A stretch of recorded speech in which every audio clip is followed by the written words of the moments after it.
అమ్మయ్య! ఎంత మంచి విషయం చెప్పారండి. కాబట్టి ఎవ్వరి శరీరాలు కాదట, ఆత్మలట. కాబట్టి వాళ్ళని ఏసేయొచ్చు. మనం ఏ మాటలైనా అనొచ్చు. కాదండి. దాంట్లో కూడా నియమాలున్నాయి. ఇప్పుడు చూడండి, ఒకళ్ళకి గన్నుంటుందండి. షూటింగ్ చేసే అధికారం ఉంటుందండి. ఎవరికుంటుందండి?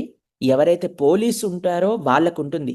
ఎవరిని షూట్ చేయొచ్చండి? కేవలం క్రిమినల్స్‌ని మాత్రమే షూట్ చేయొచ్చండి.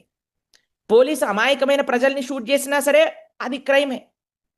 ఇప్పుడు మిలిటరీ వాళ్ళు ఉంటారండి. వాళ్ళు ఎవరిని షూట్ చేయాలండి? టెర్రరిస్టులని షూట్ చేయాలండి. అప్పుడు కరెక్టే. ఒక డాక్టర్ ఉన్నాడండి. కోయొచ్చండి కత్తితో. ఎవరిని కొయ్యాలండి? పేషెంట్‌ని కొయ్యాలండి. నేను డాక్టర్ అండి. నా చేతిలో కత్తుందండి. అందరిని కోసేస్తానండి అంటే అది ఒప్పుకుంటారా? కానీ ఇక్కడ కృష్ణుడు నువ్వు యుద్ధం చెయ్యి అని ఎందుకు చెప్తున్నారంటే నీ ధర్మము యుద్ధం చెయ్యటం కాబట్టి. ముందున్న వాళ్ళందరూ అధర్మికులు కాబట్టి నువ్వు యుద్ధం చెయ్యి. అర్జునుడికి చెప్తున్నారు. అయ్యా నువ్వు యుద్ధం చెయ్యొచ్చు వారితో. ఎందుకంటే వారు అధర్మం వైపు ఉన్నారు కాబట్టి. అని ఈ దేహాత్మ భావనను మొత్తం కూడా భగవంతుడు ఎంత చక్కగా ఎక్స్‌ప్లెయిన్ చేసి, వాటికి సంబంధించిన మనం ఏవైతే సైంటిఫికల్ ప్రూఫ్స్ కూడా ఎందుకంటే మీరు చిన్న పిల్లలతో వింటున్నారు కదండీ! వారికి కూడా తెలియాలి కదా! మన ధర్మం ఏంటి? మన ధర్మం యొక్క తత్వం ఏమిటి అని. అందుకోసం ఈ వీడియోస్ అన్నీ కూడా మీకు చూపిస్తున్నా. దాని తర్వాత మనం ఏమనుకున్నామండి? జీఐ. జీ ఫర్ గురు.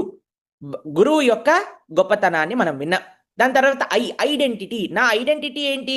నేను దేహాన్ని కాదు, నేను ఆత్మని. దాని తర్వాత మూడవది ఏంటండి? టీ. 2 రకాల ధర్మాలు. 2 కైండ్స్ ఆఫ్ ధర్మాస్ మనందరికీ ఉన్నాయటండి. ఒకటి స్వధర్మము, 2 సనాతన ధర్మము. స్వధర్మాన్ని అనుసరించాలి మనము. స్వధర్మం ఏమిటి? మనకి ఏదైతే కర్తవ్యం ఉన్నదో, మనది ఏదైతే బాధ్యత ఉన్నదో, ఇప్పుడు చాలామంది అంటారండి భగవద్గీత చదివితే అండి అన్ని బాధ్యతలు, బంధుత్వాలని వదిలేసి వెళ్ళిపోతారండి. కానీ కృష్ణుడు ఏమంటున్నారు చూడండి, అయ్యా నువ్వు నీ బాధ్యతను సక్రమంగా చెయ్యి అని అంటున్నాడు.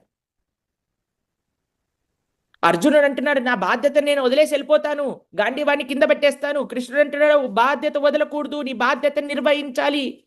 ఎవరైనా భగవద్గీత చదివితే, ఎవరైనా మీ పిల్లలకి భగవద్గీత వినిపిస్తే, నిజంగా భగవద్గీత అర్థమైన వారు ఎంత బాధ్యతగా ఉంటారంటే వారి జీవితంలో ప్రతి ఒక్క విషయంలో